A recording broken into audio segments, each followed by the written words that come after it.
Can I blame that I'm so starstruck? Because I really am starstruck with these people. I love them so much. All right, I'm so embarrassed. Okay, now I'm going to hand it over to Eileen to do the script, and I'm going to quietly die. Okay, go ahead. Thank you. Hi, everybody. This is so exciting. The role assignments are Eric Braden is playing Stuart Brooks. Stuart is the owner and publisher of the Genoa City Chronicle. He's a wealthy man and is the father of 4 beautiful daughters, Leslie, Chris, Peggy, and Lori. Sharon Case is playing Leslie Brooks. Her first love is the piano. Amelia Heinley is playing Chris Brooks. Her first love is Snapper Foster. Greg Rickar is playing Snapper Foster. Snapper is from a working-class family. He's in his final year of med school, and Chris Brooks has caught his eye. But is he as committed to Chris as she is to him? Laura Lee Bell is playing Sally McGuire, a waitress who works at Pierre's restaurant. Like Chris Brooks, Sally also has a thing for Snapper Foster. Whoa. Christoph St. John is playing the mysterious and penniless drifter, Brad Elliott. Peter Bergman is playing our benevolent truck driver and also our policeman. Yeah. And Melody Thomas Scott is playing Barbara Anderson. Barbara is looking for someone very important to her. Christian LeBlanc is playing Pierre, the owner of Pierre's restaurant. And I am Eileen Davidson, I'm your narrator, and I'll be reading the stage directions. The Young and the Restless. The Young and the Restless, Episode 1, taped on Monday, March 12th, 1973. The writer, William J. Bell.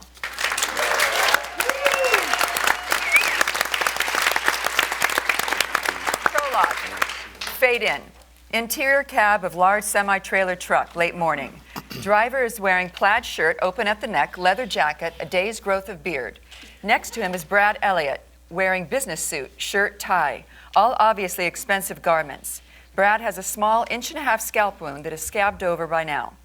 A 2-inch tear under the armpit of his right coat sleeve. As we open, Brad's head is back. His eyes are closed, a man in a deep sleep. There's a somewhat sharp turn which sways his head enough to waken him. Initially, he's somewhat disoriented. The driver glances toward him. Got yourself some shut-eye. How long was I asleep? Couple hours. Lose your watch. Looks that way. Getting close to the end of the line for me. Genoa City. Drop the load, get myself some sack time, and then deadhead back home. Mm-hmm. Genoa City, huh? Kind of a good-sized town. Me, I like St. Paul. Back with the wife and kids. You a family man? No. How's the head? I'll be okay, thanks.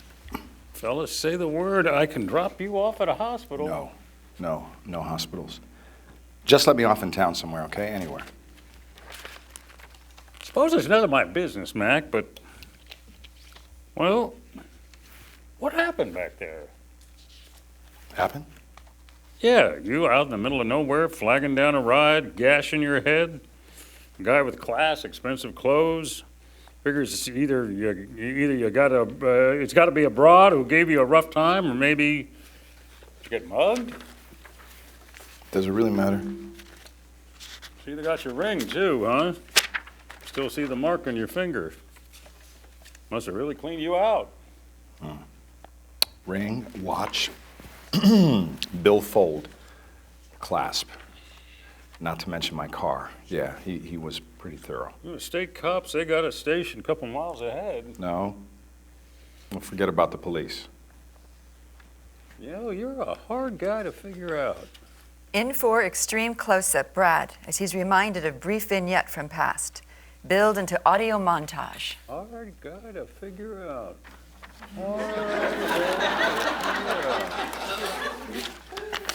I will never understand you, Brad. Never understand you. Build montage, ending with Barbara's line, as she continues very quiet but intense. You know you care for me.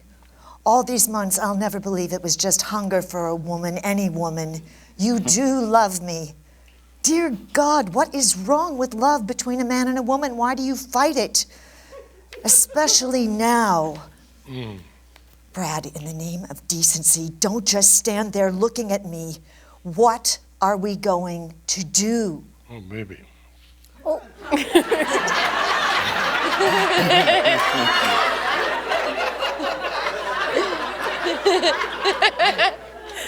Well, what are we going to do? Not we, Barbara, you. Get an abortion. Slight pause. Then back to the present. Mac, you sure you're all right? I mean, that hit in the head.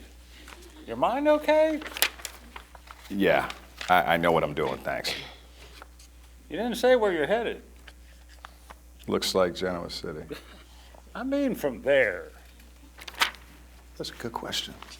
Brad remains poised and confident, his eyes fixed on the road ahead as we sneak in. Music, theme, hold, then dissolve to.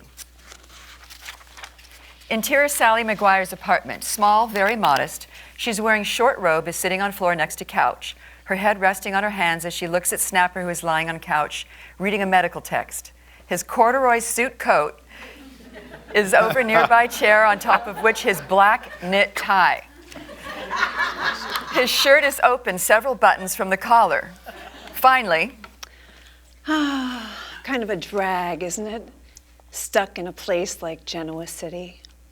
God, I feel so restless.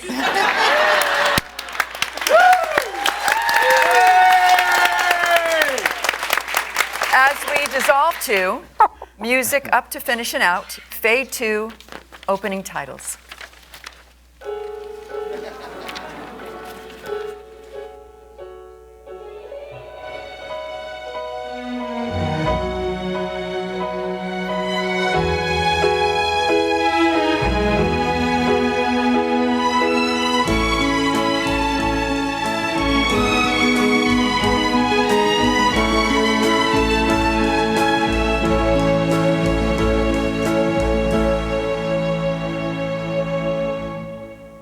Act 1, fade in. Interior Sally's apartment. A few moments later, Snapper's eyes are on his text. So who says you're stuck in Genoa City? Well, don't you feel that way sometimes? Trapped? You feel that way anyway, Sally. I suppose. Snapper, I have to leave for work soon. I've got to leave too. Class? No, lunch with someone. Boy type someone or girl type? A man in his late 40s. Who? Since we'll be eating at Pierre's and you may be waiting on us, Brooks. Stuart Brooks, the man who owns the newspaper. Oh, yeah, real swell guy. He comes in a lot. Don't know him. Then how come you and him are... He called, set it up. I heard you've been dating one of his daughters. Mostly a Coke, sandwich at school, nothing much. Chris, isn't that her name? You've got a good pipeline. A swell family, money, kind of nifty. All the right connections, a ready-made practice when you finish up. Got it all worked out, have you? Well, you're as sick and tired of having nothing as I am, Snapper, and you're looking for a way out just like me. I've been thinking of maybe quitting Pierre's, becoming a manicurist or something. Being a waitress sure got me nothing. Depends what you're after. The same thing you are. That's why you're going to be a doctor, because that's where the money is. Is that the reason? Nothing's wrong with that, Snapper, to know what you want. I just don't want to fall into the same trap my father did, as simple as that. It's kind of too bad. What is? Us, Snapper. If only one of us was different. The problem is we're both after the same thing and we can't get it from each other. And you satisfied this way? Us, I mean? Sure. No hang-ups. Well, you set the rules, remember? No strings, just fun and games. That's right, no strings. But you are right, Sally McGuire, about us. What we want and need, we can't get that from each other. That's the way it goes sometimes. Got an idea. What? We each make a phone call. You're going to be a little late for work, and I'm going to be a little late for lunch. No, Snapper. Why not? That's what strings are made of. Okay. Get yourself dressed. I'll walk you to Pierre's. See what Mr. Brooks wants. Oh, you must know. Bet anything he wants to talk about you and his daughter, Chris. Dissolve 2. Interior front entranceway, Brooks' home, with Chris entering an armload of books, and as she hears sound, Leslie playing. She smiles warmly, hold on her lovely face in close-up, and music, up to finish and out, fade to black, up on commercial number 2. Act 2. Fade in, interior Brooks' living room. Take it up immediately. Sound, Leslie's playing recognizable romantic semi-classical music. Take Chris as she watches her sister from distance, and slowly she becomes romantically mooded by the music. After a bit, Leslie stops midway through the selection. Oh, don't stop, Leslie. Leslie turns, smiles warmly, then will continue music, sotto voce. Barely home, and little sister's already off to Fantasyland. Well, that's what music's all about, isn't it? True. Now, if it were Bacharach instead of Beethoven, As Leslie segues to Look of Love on piano. No problem. no, that's much better. The look of love is in your eyes. Well, it is that time of year, isn't it? It's spring. Or haven't you taken any time away from your piano to notice? My, the abuse we artists have to take. Well, who was it that said I'd trade it all for a man? I certainly know I didn't. You know, I worry about you sometimes, big sister. Was it all worth it? I mean, really, all the endless hours in hope of a concert career? You're not me, Chris. I'm not you. You're in love with love.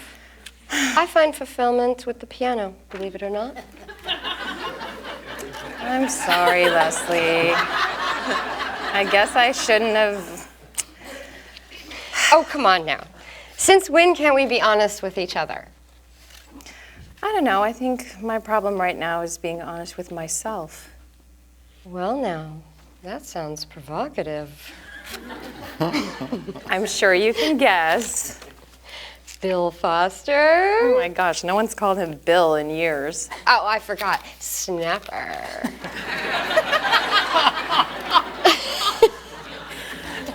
Leslie, I think I'm in love with him. Yes, we've sort of sensed that. Mom, Dad, Peggy, and I, and I'm sure Lori would have too if she were home. Am I really that transparent? You've never been one to hide your emotions, Chris. Well, you've always been so good at it. Okay, so what's the problem with Snapper? I mean, I want to marry him. well, no. And Snapper? How does he feel about it? No, I don't know how he feels, Les. I can't be sure. Well, you're young, you're 19, you have plenty of time to figure it out. Yeah, but I don't want to wait. I want to be loved now. I want to be married now. I want to have children now. I want it all now. Leslie, can you understand? Yes, yes, I can. I mean, Chris, I understand. Yeah. But as you said, you can't be sure how Snapper feels. Tight on Chris. Still in the embrace. Sneak in.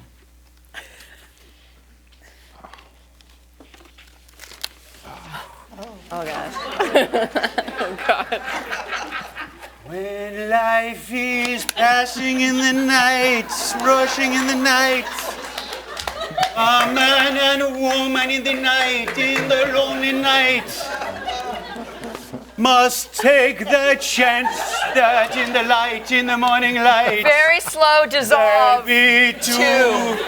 Very slow dissolve to Interior Pierre's restaurant. 4 bars. It said 4 bars. Thank you, merci beaucoup. To Snapper in close-up, I already. will let you two get together business, and I will go to the kitchen to see what the chef is doing with the food. We're all going like crazy. Okay, wait. To Snapper in close-up, already seated at table. Hold, then take Pierre.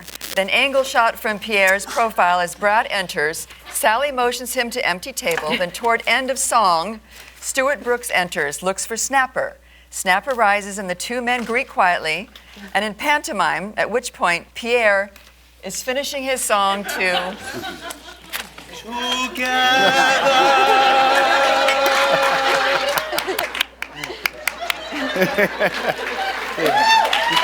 Merci beaucoup.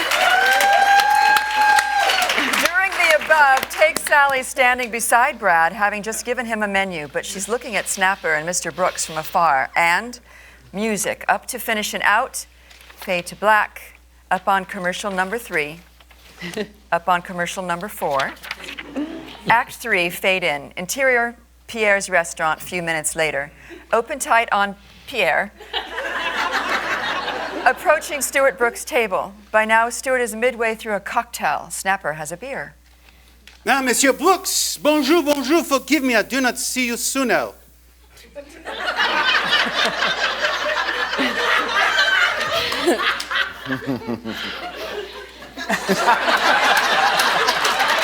I'm sorry, I do not see you sooner.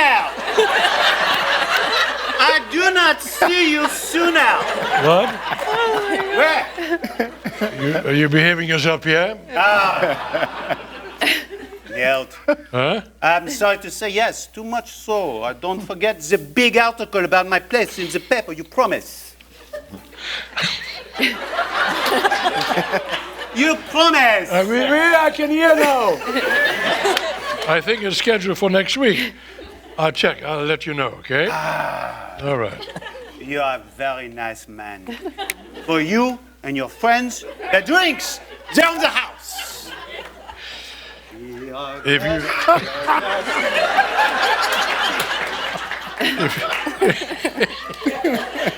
They're in the house. If you two haven't met Pierre, shake hands with Bill Foster. Mon plaisir. Hi. Ah, mon plaisir and bon appetit. Sally, you take good care of this table or...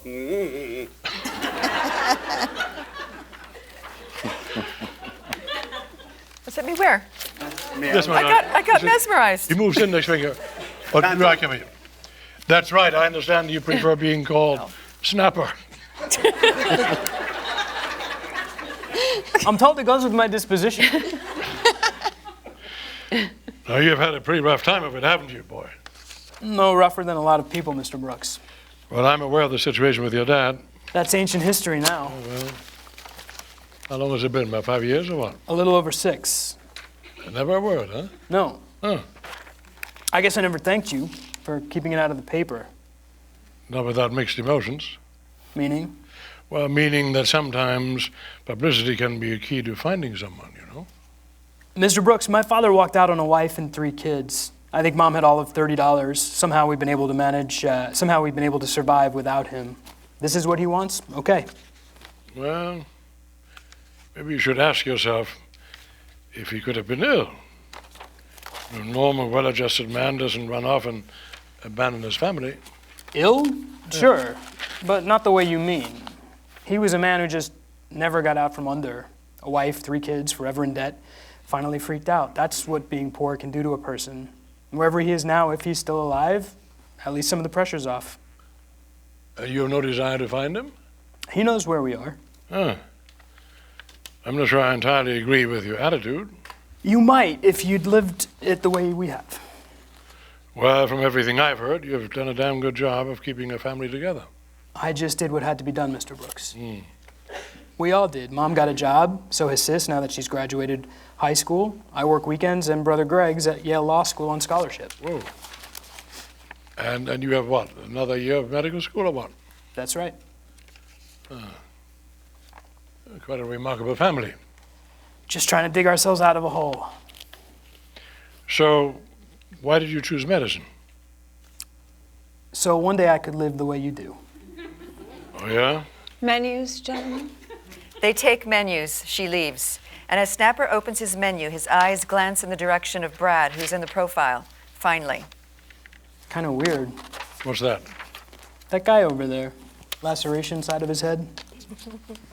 You know him? Never seen him before. Huh. Interesting looking guy. Wonder who he is.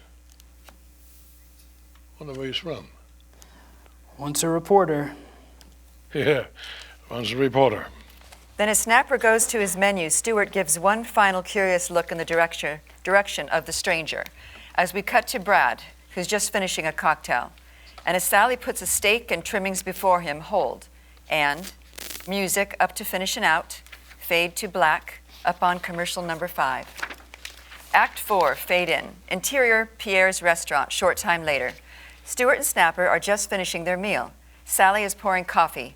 Stuart sizes up the younger man. Then as Sally leaves, Stuart gets to the point of the luncheon. Now, Snapper, I imagine that you're a little curious by my call. I mean, a man you'd only met once, asking you to join him at lunch. I assume it has to do with Chris. Well, I know that you've been seeing one another.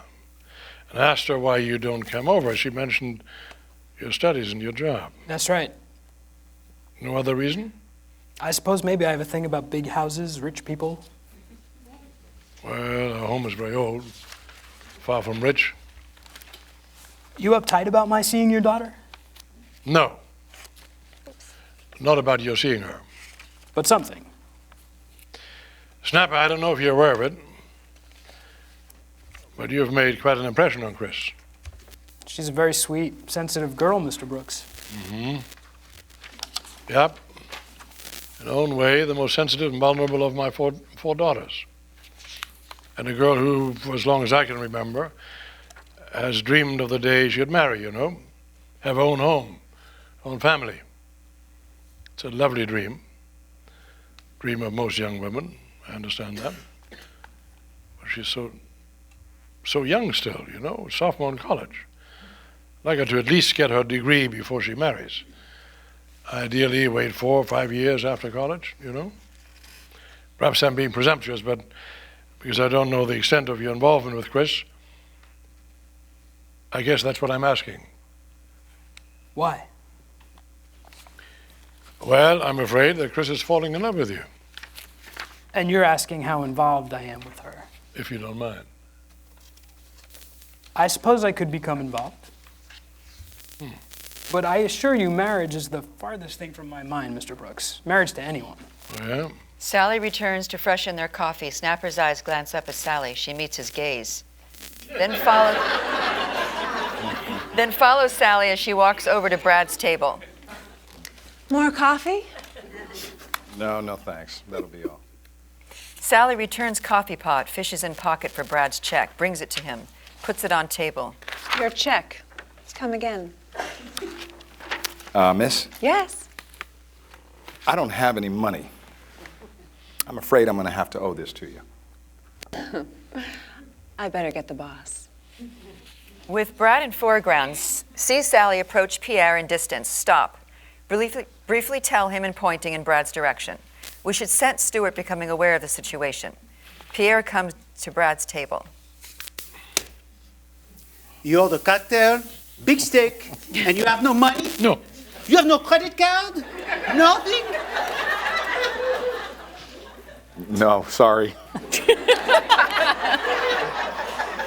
I was hungry. Please add $1 tip for the waitress. You get your money, okay? You say I get my money, but how I know I get my money? I never see you before. I watch maybe something you leave. I have nothing. Pierre, Wait. add this to my account, okay? Bien sûr. Excuse me, sir. Thank you. You're quite welcome. My name is Stuart Brooks. What's yours? It's Brad. Brad Elliott. Cut to small limbo area. Extreme close-up of charred remains of Brad's ring, watch, tie clasp, and billfold on table in limbo. Hand hesitantly reaches into picture, picks up ring and tie clasp. Follow to reveal Barbara Anderson. She's in near shock, looks transfixed at articles, checks rings for inscription, which is there. Yes. Yes, these belong to Brad Elliott. You're certain? Yes. Very. Just how serious, how bad was the accident? He's dead, ma'am. Hold on, Barbara, now in utter shock, and though her eyes well with tears, her demeanor is stoic, as we hold.